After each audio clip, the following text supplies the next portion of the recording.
A structural engineer, John Allen Garrity, is working on a building's blueprints. Later, he returns home to see his estranged wife Allison and his diabetic son Nathan, who carries an insulin pump around. Even though John and Allison are fighting, they try to keep their cool for Nathan. A comet named Clark that is supposed to fly by the Earth is the main topic of conversation in the media. In order to watch Clark navigate the environment, the Garritys are throwing a gathering for their friends and neighbors. John receives a presidential alert on his phone while out grocery shopping informing him that Allison, Nathan, and he have all been chosen to move to a top-secret bunker. He notices military vans passing as he makes his way home. John arrives to find the visitors already present while telling Allison. They observe the news report of Clark's fragment hitting the water. Suddenly, there is a tiny vibration. John experiences a powerful shockwave as soon as he steps outside. When he returns home, he discovers that Florida has been hit by the fragment, and a film of the catastrophic impact and subsequent shockwave has been released. Instructing the Garritys to report to Robins Air Force Base in preparation for the flights to the bunkers, the presidential alert then flashes on the TV, repeating the warning to everyone. As they prepare to go, John instructs Allison and Nathan to gather their belongings and place them in a single bag. John is forewarned by their next-door neighbor Ed that Clark is a massive cluster of debris similar to what hit Florida. Another neighbor, Claire Bronson, begs the Garritys to take her daughter Ellie, but the family unfortunately has to leave them behind because John is certain that the girl will be turned away as they begin to drive away. The Garritys approach the base but are forced to ditch their automobile due to heavy traffic holding them back. Unfortunately, Nathan accidentally dropped his prescription on the floor of the car while grabbing his blanket. A sizable crowd has assembled and is requesting entry on board the aircraft. The family uses wristbands to enter the base, but when they can't find the medication in the bag, they realize they left it in the car. John rushes outside to get it, but when Allison tells a soldier about Nathan's illness, they are directed to meet Major Breen, who tells Allison that people with illnesses like diabetes are not permitted on the aircraft. There is nothing Allison can do to convince Breen to change her mind. Allison tries to get them to call John but to no avail, believing that he has already boarded the aircraft. When John returns, he tries to board a flight without thinking Allison and Nathan are on a different aircraft. When a fellow traveler sees John clutching the medication, he informs John of the policy regarding people with ailments.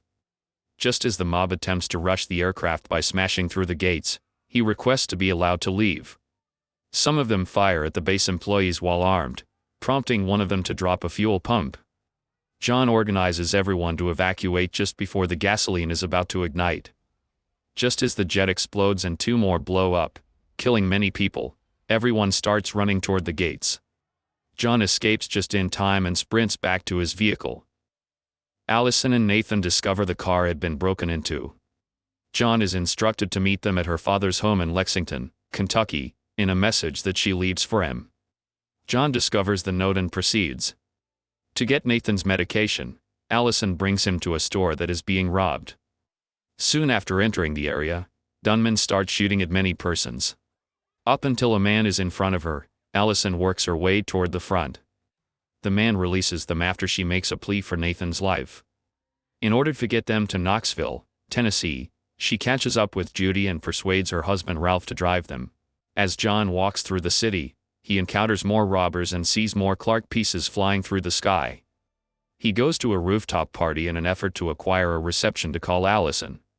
They briefly converse before the call is disconnected. In her conversation with Ralph and Judy, Allison mentions that her family was chosen but was turned away. After that, Ralph seems to have an idea and stops to try to get Allison out.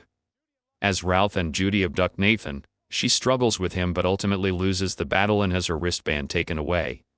Allison had been walking around in sorrow for a long when a family in a minivan stops to pick Allison up to drive her to the airport since she knows that's where Ralph and Judy are going. After the driver agrees to drop John off in Lexington, John stumbles upon a truckload of people traveling in the direction of Canada. He encounters a young man named Colin, who informs him that despite the sites being classified, planes in Canada are flying to the bunkers that are allegedly located in Greenland. After learning that John was chosen, another traveler, Lucas, becomes irritated with him because he feels that only Americans should have been chosen. Along with his friend Micah, He starts to assault John and demands the bracelet from him. The vehicle veers off the road and crashes, killing Cullen due to the altercation. Micah and Lucas are repelled by John until John hits Lucas in the head with a hammer. He turns away in horror. Allison exits the van once they are stalled by traffic on the way to the airport.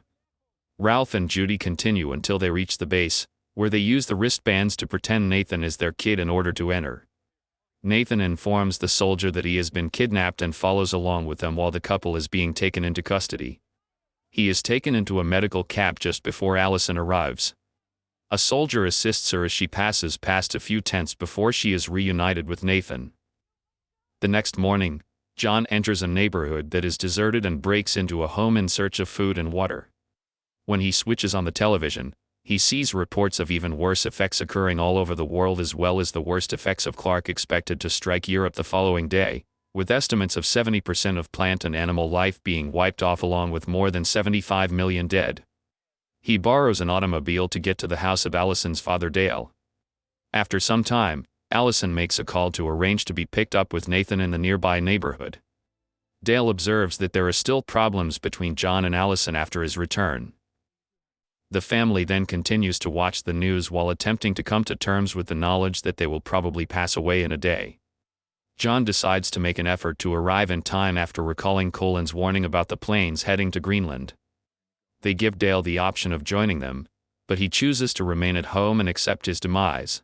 In Dale's vehicle, the Garrity family departs for Canada. Before they hear a radio report of molten debris approaching, they have traveled as far as upstate New York. Fireballs begin to fall on vehicles and people. John led Nathan and Allison to a tunnel underpass. As they wait out the turmoil, he even assists a man who was caught in his car in getting to safety. The family resumes their journey once things have calmed down and arrives at the runway just as the jet is about to take off. John barricades the plane with his truck until the pilot emerges to meet him. Although John instructs him to only take Nathan and Allison, he informs the family that the plane is full. Allison, though, persuades the pilot to let everyone on. The plane makes it to Greenland just as another fragment hits the coast and sends a shockwave that causes the plane to crash. Both pilots are dead, but the main one gestures to John that another plane is landing nearby, meaning the bunkers must be nearby. John leads his family and the other passengers toward the airbase and are all led underground as the last of Clark is about to hit very soon. The Garritys embrace each other as the impact is felt.